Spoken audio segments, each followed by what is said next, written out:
think of the legends, men of great history, men of integrity, the men and women who sacrificed their all in the pursuit of spreading the gospel of salvation.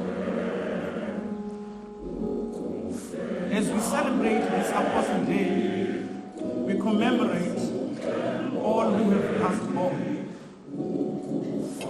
Even though we can't make special mention of them all, I speak of the sons of the living chief apostle,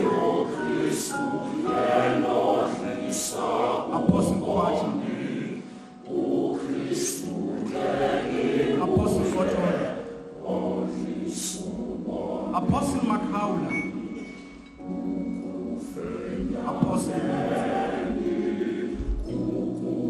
Apostle Paul, Apostle Keith,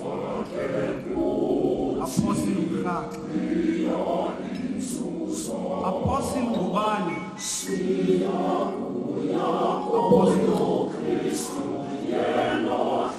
Apostle Kapitani.